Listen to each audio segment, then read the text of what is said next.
In the previous video segments, we only looked at joint level dynamics. In this video segment, we're moving on now with task-based dynamics, and we use this in order to control our robotic systems.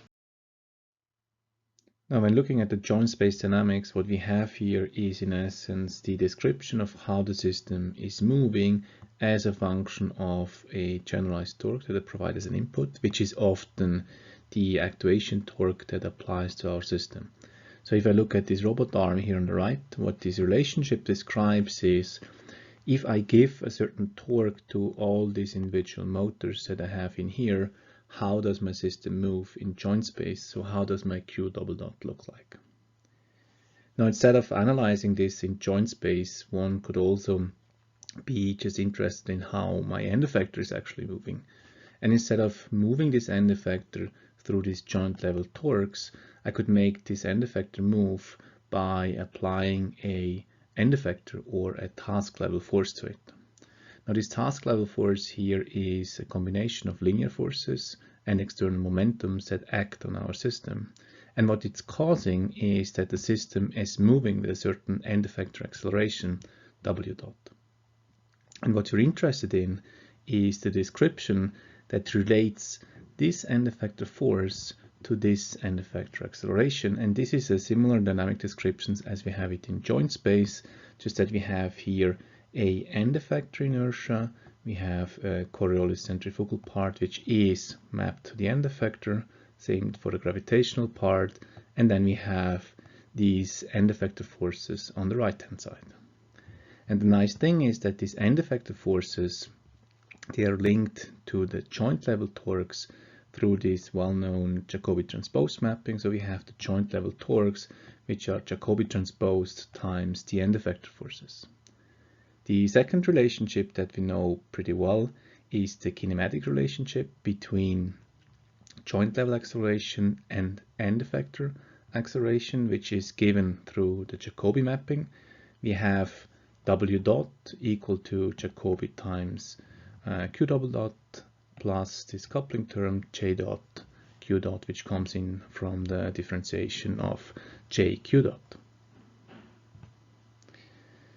Now what we can do is we can substitute in this formulation the generalized acceleration from this joint space dynamics up there, and what we end up with is that the end effector acceleration is Jm minus 1 times tau minus b minus g, so that's putting all of this to the right hand side, plus J dot Q dot. Now if we take now this link between torque and end effector force and introduce this in here and put all the rest that we have to the left hand side, we see that we have W dot E minus this J dot Q dot, then we add plus Jm minus 1 times B plus Jm minus 1 times G equal to this Jm minus 1, and then we have the substitution of the torque, so Jacobi transposed times Fa. And what we can see in here is that this part, if I take the inverse of that, so I do minus 1, I have lambda minus 1 here, and I get the formulation that lambda times We dot minus lambda J dot Q dot plus lambda Jm minus 1 B plus lambda Jm minus 1 G equal to Fe. And if I group things together, I have this part here, then I have this part here, and I have this part here equal to my Fe here. So in other words, there is a direct relationship between m and lambda, which is only a mapping, as we have expected, through the Jacobian that are mapping joint to task space, and similar for mu and similar for p. Now this lambda has also a geometric interpretation.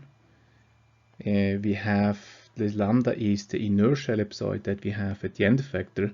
So in other words, if I apply a certain force to this inertia property, I get an acceleration which is depending on the direction of this inertia. In some directions I have a huge inertia, so I have to pull a lot to make it move. In other directions I have a lower inertia. And this is depending on the configuration. So if I change my configuration, this end effector inertia ellipsoid changes. So that's also the reason why we have, for example, a different punch if we hit somebody with an arm that is almost stretched out versus if we hit somebody with an arm that is very crouched in. Now, given this tasks level description of the dynamics, we can then use this in order to control a robot by first determining what is the task level desired acceleration.